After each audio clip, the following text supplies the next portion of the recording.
दोस्तों आज मैं बात करूंगा उन लोगों के बारे में जो बहुत ही ज़्यादा रिस्क लेना प्रेफर करते हैं और रिस्क फ्रेंडली कह सकते हैं कि भाई हम बहुत ज़्यादा रिस्क लेते हैं और बहुत इजीली प्रॉफिट कमा लेते हैं। आइए समझाता हूँ। मान लीजिए मैं हूँ, ठीक है।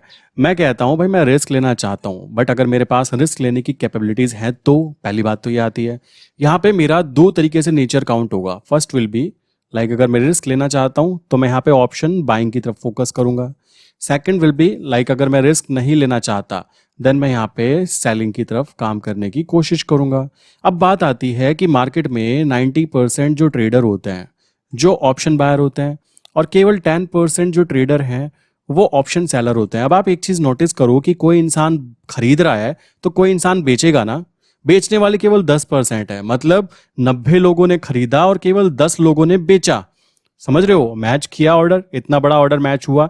तो ये 10 लोग ऐसा क्यों करते हैं, ये 10 लोग ऐसा क्यों कर रहे हैं कि यहाँ पे इनको प्रॉफिट हो या फिर एक्स्ट्रा अमाउंट पे करते हैं। नोटिस करो ऑप्शन बाइंग में सबसे पहले तो लो कॉस्ट लगती है, कोई ज्यादा बड़ा कॉस्ट अमाउंट नहीं देना पड़ता, आपको प्रीमियम पे करना पड़ता है और जितने नंबर ऑफ लॉट होते हैं उस हिसाब से आप पेमेंट करते हो। दूसरी चीज आपको यहाँ पे मैक्सिमम जो लॉस है वो भी पहले ही बता दिया जाता है, मैक्सिमम लॉस आपको होगा कि आपका जो प्रीमियम है। तीसरी चीज यहाँ पे रातों रात प्रीमियम डबल या ट्रिपल भी हो जाती है और बहुत बड़े बड़े प्रॉफिट हो सकते हैं। हो सकता है आपने 100 रुपीज लगाए थे, वो केवल रात रात में 200 रुपीज का प्रॉफिट आपको दिखाकर चली जाए, ठीक है, जबकि यहाँ पे ऐसा नहीं होता। उसके बाद बात करें, यहाँ पे एक और चीज आती है, यहाँ पर बहुत सारे लोग काम करते हैं तो लोगों को भेड़ चाल जिसको बोलते हैं कि भाई यहाँ पे मार्केट के 90% लोग काम कर रहे हैं तो हम क्यों ना यहाँ पे ट्राई करें, अपनी किस्मत क्यों ना आजमाए। यहाँ पे काम होता है लक के ऊपर कि भाई मैं लक्की आदमी हूँ, देखो मैं छत पे से कूद जाता हूँ 4 मंजिल पे से और फिर भी बच जाता हूँ, तो मुझसे ज्यादा लक्की तो कोई हो नहीं सकता ना। सो ये सारे लॉजिक्स यूज करके ये जो 90% वाले लोग हैं वो आते हैं। उसी के साथ इनको क्विकली कह सकते हो, क्विकली पैसा अर्न करना होता है। लगाऊंगा 500 रुपये, कमाऊंगा 5,000 रुपये। ये होता है इन लोगों की साइकोलॉजिकल थिंकिंग। आप कहेंगे हमें क्यों बता रहे हो, अब देखो बात करते हैं इनकी। तो इनके एक चीज नोटिस करो, पैसा कितना बनता है, मल्टीप्लाई कितना होता है, इससे मतलब नहीं है। मतलब है कि आपके जीतने की प्रोबेबिलिटी कितनी है। 12th क्लास सब करते हैं, ठीक है। 12th क्लास के अंदर एक बहुत ही सिंपल सा टॉपिक है प्रोबेबिलिटी। वहां पे बताया जाता है कि भाई अगर हम कुछ चीज कर रहे हैं तो कितने परसेंट जीतने के चांसेस होंगे और क्या हारने के चांसेस होंगे। जिस इंसान ने 12th क्लास ढंग से की होगी वो इस वीडियो को ढंग से समझ रहा होगा और पता कर रहा होगा कि क्यों ऑप्शन बायर नुकसान कराते हैं और क्यों ऑप्शन सेलर पैसा कमाते हैं। ध्यान से समझना अभी, और पूरी बातें बताना बाकी है। अब बात करते हैं ऑप्शन सेलर के बारे में भी कुछ बातें जान लेते हैं। जब इतनी सारी तारीफ हमने ऑप्शन बायर की कर ली तो ऑप्शन सेलर में क्या खामियां हो सकती हैं, क्या प्रॉब्लम होती है वो समझ लो। यहां पे मुद्दा यह है, खामियों की बात करूं तो यहां पे हाई कॉस्ट चाहिए होती है, ठीक है। यहाँ पे आपको काफी ज्यादा हाई कॉस्ट लगती है, आपको बहुत ज्यादा पैसा लगता है ऑप्शन सेलिंग करने के लिए। यहाँ पर अनलिमिटेड लॉस होता है, यहाँ पे अनलिमिटेड लॉस काउंट हो सकता है, ठीक है। यहाँ पर जो आपको पैसा होगा वो कितने टाइम बनेगा वो आपको पहले ही पता लग जाता है कि भाई देखो ये ट्रेड आपने डाली है तो इसमें केवल आपको लाइक कह सकते हो 20 पॉइंट्स बनने वाले हैं, ठीक है। तो ये चीज पहले ही आइडेंटिफाई हो जाती है। सेम यहाँ पे इंप्लीमेंट होती है कि अगर हम बात करें कि भाई क्या क्या चांसेस हैं, क्या क्या चीजें होती हैं, तो यहाँ पे लक का कोई खास फैक्टर नहीं होता, बिकॉज यहाँ पे पहले ही पता लग जाता है कि प्रॉफिट्स कितने होंगे एंड यहाँ पे लॉसेस कितने होने वाले हैं। ये सारी बातें पहले डिफाइन हो जाती है। अब यहाँ पे जो है ये क्विकली पैसा नहीं बन पाता है। ऐसा नहीं है आप रात को सोए, आपका रात को 100 रुपए की प्रीमियम थी, वो अचानक से जीरो बन जाए क्योंकि आपने ऑप्शन सेलिंग की है तो जीरो बनने पर पैसा बनेगा। ये ऐसा नहीं होता। हो सकता है आपको पूरा महीना काम करना पड़े देन उसके बाद में आपको प्रीमियम मिले। तो ये क्विकली वाली सर्विस है ना, जो रातों रात करोड़पति बनने वाला प्लान है, वो इनके लिए तो है ही नहीं, ये इनके लिए है ही नहीं। सेम चीज इंप्लीमेंट होती है कि भाई यहाँ पे 90% लोग काम करते थे तो यहाँ पे केवल 10% लोग काम करते हैं। वो कौन होते हैं, वो होते हैं वो लोग जो मार्केट को सीरियसली कह सकते हो, जो कह सकते हो मार्केट में काम करना चाहते हैं फॉर लॉन्ग टर्म, ठीक है। ये बहुत ज्यादा जरूरी है। आप मार्केट में काम कर रहे हो, आपको लग रहा है यार जब तक मेरे पास 10-20 लाख रुपए हैं, 10 लाख रुपए हैं, जब तक मैं कर लेता हूं, जब ये जीरो हो जाएंगे तब मैं एग्जिट कर जाऊंगा। और कुछ लोग तो ऐसे आते हैं वो 10 लाख को 20 लाख बना लेते हैं और 20 को सीधा जीरो बना देते हैं।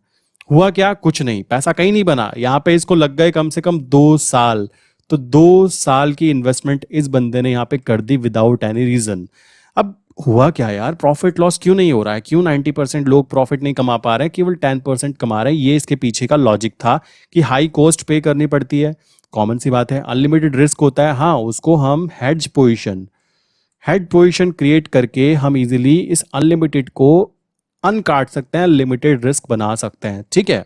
और यहाँ पे कुछ चीज़ें करने का कुछ बेसिक फंडा होता है, वो समझो।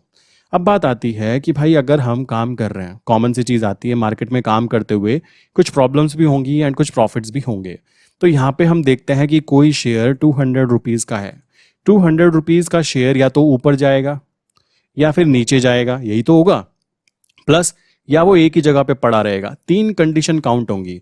अब तीनों कंडीशन में जो ऑप्शन बायर है और ऑप्शन सेलर है, इनके बीच में कुछ चीज़ें काउंट हो जाएंगी।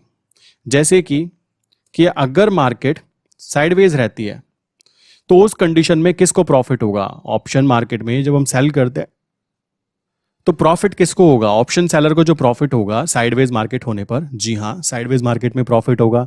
ऑप्शन बायर को नहीं होगा। मार्केट अगर साइडवेज चली जाती है, किसी एक पर्टिकुलर साइड में चली जाती है, तो ऑप्शन बायर को प्रॉफिट हो सकता है अगर उसने उसी ट्रेंड में ट्रेड ली है तो। सेम इंप्लीमेंट होता है ऑप्शन सेलर के लिए। वहां पे अपोजिट ट्रेंड जाती है तो उसको प्रॉफिट होता है, तो इस कंडीशन में इसको प्रॉफिट नहीं हुआ। तीसरी कंडीशन अपोजिट भी काउंट होगी, उसमें भी सेम चीज आती है कि ऑप्शन बायर को प्रॉफिट होगा अगर किसी एक तरफ चली गई, ऑप्शन सेलर को प्रॉफिट नहीं होगा क्योंकि उसने ऑप्शन सेल किया है उस पर्टिकुलर जगह का। अब बात आती है तो भी ऑप्शन सेलिंग क्यों की जानी चाहिए? देखो दोस्तों, इसके पीछे का सिंपल सा फंडा है प्रोबेबिलिटी। यहां पर ऑप्शन बायर को जीतने के चांसेस कितने हैं, ध्यान से समझो। मैंने बोला कि 200 का शेयर है और मैंने 210 रुपीज की सीई को बाय किया हुआ है, क्लियर। और यहाँ पे अभी 200 इसका प्राइस चल रहा है। अब क्या क्या चीज़ें हो सकती हैं, ध्यान से समझना, क्या क्या चीज़ें हो सकती हैं। सबसे पहली बात आती है, कोई स्टॉक या तो 210 के ऊपर जाएगा, जितना ऊपर जाएगा उतना प्रॉफिट इस ऑप्शन बायर को बन जाएगा। मान लो उसने प्रीमियम बाय की 50 रुपीज़ की और ये चला गया 50 रुपीज़ ऊपर, तो 50 प्लस बेसिकली जितना ऊपर गया उस हिसाब से जितना हाई यहाँ पे जाएगा उतना उसको प्रॉफिट काउंट होने वाला है। अब हुआ क्या, मार्केट यहां तक आई और रुक गई। सबसे पहले तो मार्केट साइडवेज हो गई, तो ऑप्शन जो बायर था उसको लॉस होना तय है। ऑप्शन बायर को लॉस होगा फर्स्ट कंडीशन में, क्लियर। सेकंड कंडीशन हो सकती है मार्केट गिर जाए, मार्केट गिरने के चांसेस भी हैं, तो सेकंड कंडीशन में भी उसको लॉसेस ही काउंट होंगे। चलो, थर्ड कंडीशन होगी कि अगर मार्केट ऊपर आती है और 210 के ऊपर आकर रुक जाती है, उससे 1 पॉइंट नीचे भी रुक जाती है, तो थर्ड कंडीशन में भी उसको लॉसेस ही काउंट होंगे, क्लियर।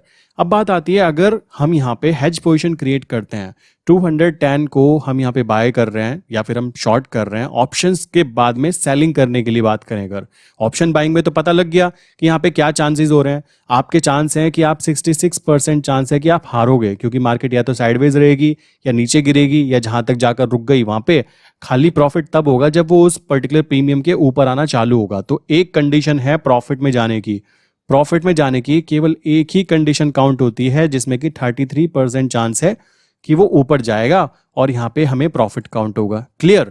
बट ऑप्शन सेलर की बात करें, ऑप्शन सेलर के अंदर कब कब प्रॉफिट कहाँ कहाँ काउंट हो सकते हैं, जरा वो समझ लेते हैं। ऑप्शन सेलर को मान लो उसने 210 की सीई को उसने शॉर्ट किया है,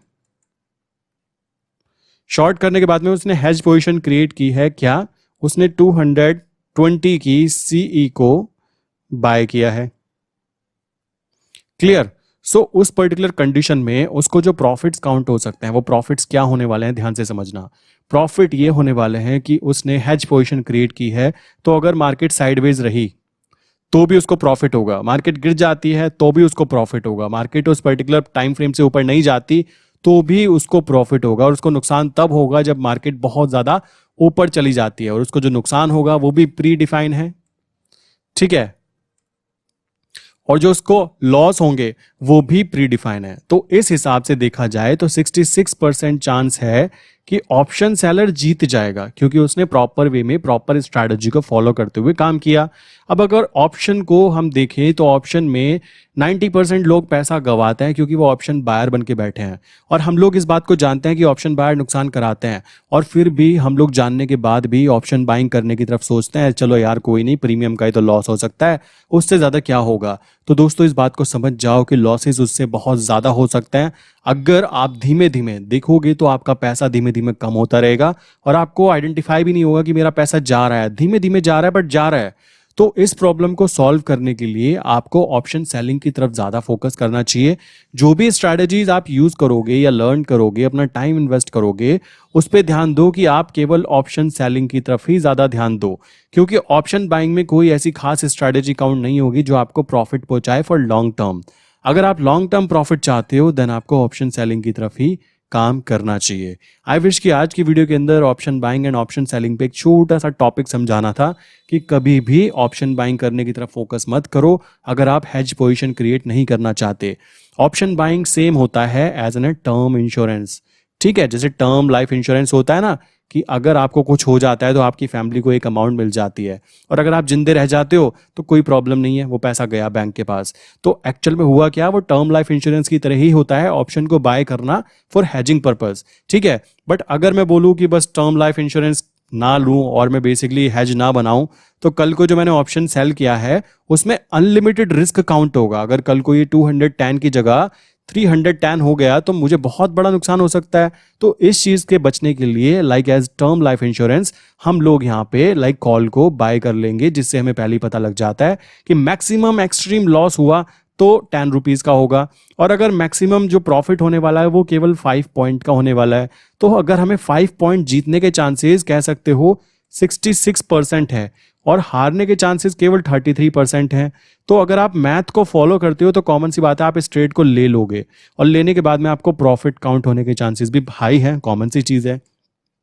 तो इस तरीके से ली हुई ट्रेड एक प्रोफेशनल ट्रेडिंग कही जाएगी, और अगर इस तरीके से ट्रेड ली गई कि केवल शॉर्ट कर दिया तब उसको अनलिमिटेड बोला जाता है, क्योंकि लोगों को डराया जाता है कि ऑप्शन सेलिंग में अनलिमिटेड रिस्क होता है। मेरे भाई उस अनलिमिटेड रिस्क को लिमिटेड बनाया जा सकता है यूजिंग टर्म लाइफ इंश्योरेंस की तरह ऑप्शन को बाय करके। अब आप कहोगे स्ट्रैटेजी कौन कौन सी होती है, बेसिकली स्ट्रैटेजी बहुत सिंपल होती है, हम लोग इंप्लीमेंट नहीं करते क्योंकि ऑप्शन सेलर को पूरा मंथ हो सकता है वेट करना पड़े, हो सकता है पूरा वीक वेट करना पड़े, तब उसको जाके उसका प्रॉफिट दिखाई दे, ठीक है। सो ये चीज बहुत जरूरी है। आप सोते रहोगे तब भी पैसा आ रहा है, इससे ज्यादा आप क्या चाहते हो? आई डोंट थिंक उसके अलावा कुछ और आपको रिक्वायर्ड भी होगा। तो इसी के साथ वीडियो बंद करते हैं, मिलते हैं नेक्स्ट वीडियो के अंदर। आई विश की ऑप्शन के बारे में छोटी सी इंफॉर्मेशन आपको पसंद आई होगी। किसी का किसी तरीके का कोई भी क्वेश्चन है तो नीचे कमेंट करके जरूर बताएं।